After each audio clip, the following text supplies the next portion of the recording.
Hi, once again, this is Mr. Aguilar. I'm making a short video on our first unit, which is going to be line, and I want to discuss what line is and exactly what we're going to be doing with it. But today is just going to be about making a mark. Okay, so line is one of the 7 elements of art. It's considered to be the most basic element, but it's also one of the most important because it describes what we're looking at. Uses of line in terms of art, line is considered to be a moving dot. It has an endless numbers of uses in creation of art. Line can control the viewer's eye. It can describe edges. It can indicate form as well as movement. It can also indicate value in the light source in a drawing. When line is used for value and shading, we most typically see it used in the form of hatching and cross hatching. These are terms we'll get into once we go over vocabulary, and you guys will see examples.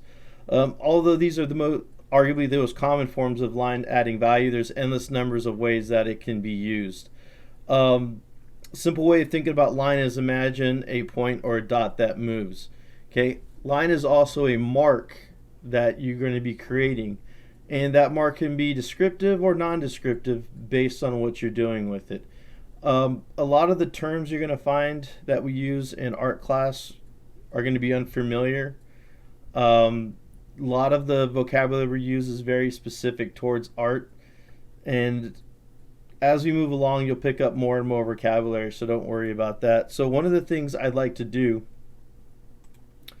right now is simply talk about what is a mark, what is a line, what are the different types of marks or different types of lines we can create, and we're going to have a series of lessons on that. So what I did is I grabbed a bunch of materials from our very basic stuff that we're going to use to other stuff that I'm not going to require, but I wanted to show you a demo of the different types of lines you can make with different mediums or different materials, which is different than different types of line as zigzag, curly, dash, thick, thin, etc. So we're just going to start off with the basic number 2 pencil. Again, I don't have a basic number 2 pencil. This is about the closest one I have. It's a San Francisco Giant number 2. So I'm just going to create a line, and the line's going to be thin. I can make a thicker line by changing my angle, and you're going to see that it's a little bit rough. And these are 2 lines that you can make with a pencil, but you can also add movement to create different types of characteristics. So if I wanted to create a kind of a rough, edgy line, I would just kind of drag my pencil across in a harsh manner, meaning I don't want it to be smooth. I want to create some of that jaggedness. I can do a slight up and down movement when I'm creating lines,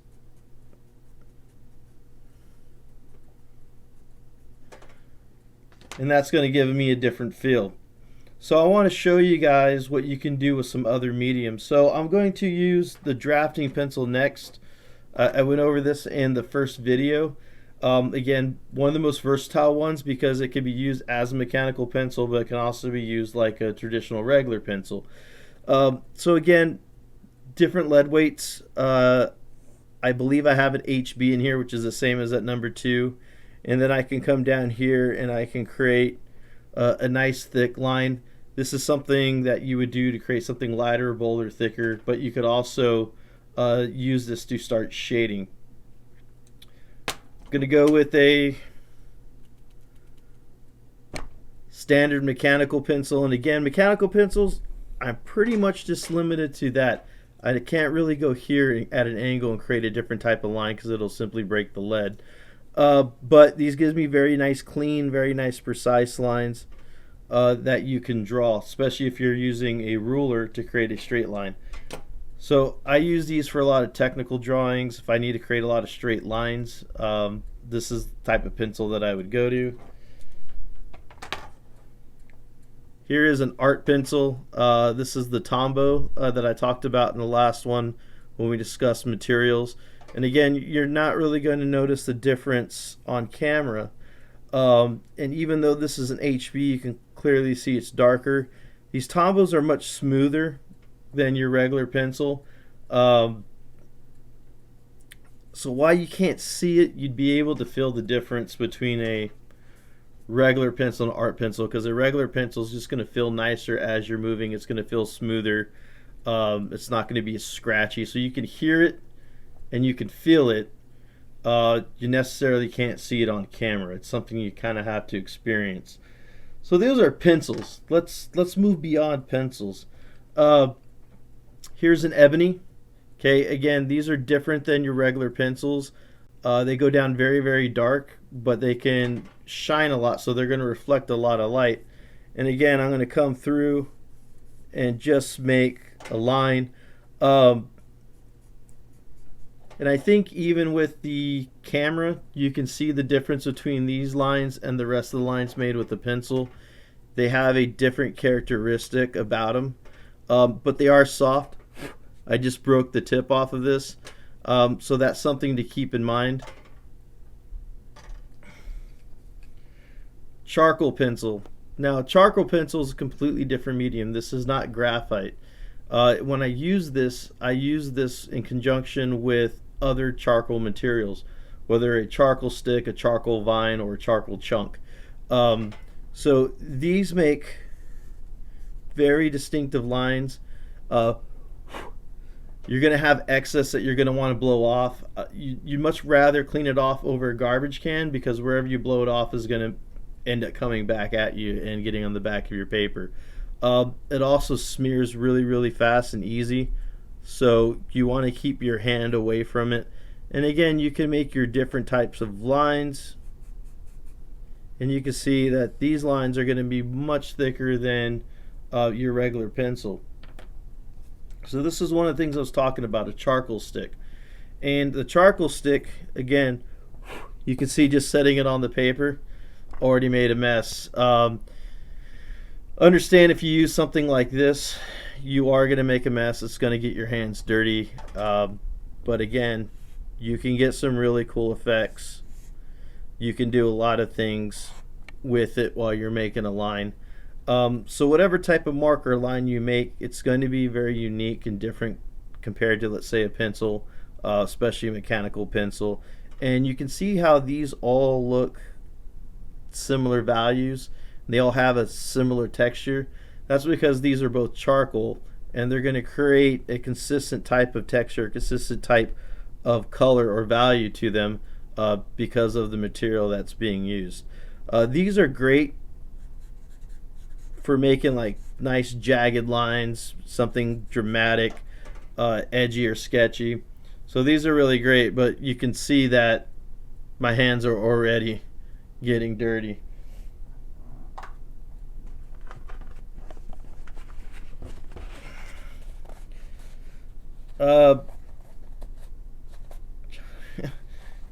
You're going to find that you're constantly going to be washing your hands when you're dealing with charcoal, even if it's a charcoal pencil or if it's a charcoal stick.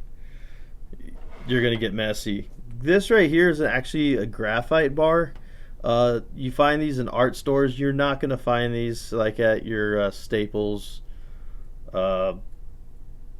Office Depots, Walmart, Target. You're not going to find these. I think you could probably find these at Hobby Lobby or maybe even Michael's, but even then it's a question mark. Usually you just find these in art stores, and they're in the pencil aisle. They're thick, they're great, but when you see it, the value is going to resemble more of that of a pencil. You can see how it's completely different than a charcoal mark. If I need to make big strokes that look like graphite, I'll just use one of these because it works really, really well with the pencil. So if I come through with the pencil, you're going to see that it has a similar value. And what I normally do is, this is probably closer to a 2B. This is an HB. I would just switch to a 2B to make the value similar. Let's keep going. Other mediums. This is a crayon. Crayons are cool. They're waxy. You can do some nice tricks with watercolor because water is repelled by the wax. So you can do a wax drawing and watercolor over it, and the watercolor won't go over where the color pencil or the color crayon is. So again, I'm going to make a line, and you can see that type of line. Now what you can't tell this is waxy. None of these other mediums are waxy. This is made out of a wax. When you feel it, you can feel the wax, but visually it's kind of giving you that look almost like charcoal. So again, I'm going to make some different types of lines, some nice thin line, graceful lines. So there's different things that you can do. You'll hear me use stuff like graceful, edgy, bold, thick, textural. Different types of lines give a different type of feeling, and when we go into the types of line and we look at different pictures and drawings, you'll see what I mean by lines can have certain characteristics or certain attributes to them that will give you a completely different feeling when looking at an image, whether that is something like anxiety or serenity, whether something looks graceful or something looks kind of clumsy, and that also depends on your medium. So if I'm trying to draw a really nice, fine line, elegant drawing, I'm not going to use charcoal. If I want to have something that's a little edgy and scratchy and kind of has a little angst to it, I'm going to probably use charcoal because it lends itself better to that. Let's look at some other stuff. Sharpies. Again, I said don't use these, but for this exercise, we're doing types of lines, types of marks, what different mediums and materials can look like. And as you notice, well, I guess you can't really see, but in my paper, you have like a dark charcoal and it fades to a lighter gray and then back to a charcoal. Sharpies, they're very inconsistent in value. They do have a purpose. When I'm doing charts or graphs, I'll use Sharpie, but I don't use Sharpies for any type of fine art that I'm going to keep. Here is a Copic or Copic brush. Just going to make that line. And again, the nice thing about this, and you really can't tell on the camera, is I have a consistent black. Here I have a light gray value and a darker gray value, but with these I'm going to have that consistent black line. And again, Copic or Copic, however you want to pronounce it. And I'm just going to draw another line. Okay, and I want to show you guys some different just different types of lines with the materials. And then closest thing to an art pen, again, these are these Uniballs. This is the Vision Elite. I went over this in materials and you can see the lines in here. These flow very, very nicely. In fact, I'll use these a lot with my art pens simply because the values are very, very similar. They're both waterproof, but the ink just flows out of these. I can get a very nice, fine, thin line. I can kind of create, thin and thick lines. The ink's really just going to flow out of these, so I like the Uniballs. I always have some Uniballs in my art bag with my art pens. Very good. And that's it. That's basically a bunch of different mediums used to creating a line. So it just doesn't have to be a pencil. You can create lines or types of lines with a bunch of different mediums. You're going to get a different look. You're going to get a different effect. And every time you're doing an illustration, you have to ask yourself, how do you want people to look at your illustration? How do you want people to view your drawing? What is the emotion or mood you're trying to convey? Or how clear of a presentation that you want? So if I want to draw something nice and clean, I'm avoiding charcoal. I'm avoiding some of the graphite sticks, and I'm going to stick to my nicer pencils. If I want something rough and edgy, I'm not going to use my pencils. I'm going to go back and use the charcoal pencils or the ebony pencils, and I'm going to use those for the drawings. So hopefully you got something out of this. Again, I want to make these nice, quick, short videos. And till the next time, I'll see you guys later, and we'll discuss different types of lines. Okay, have a good one.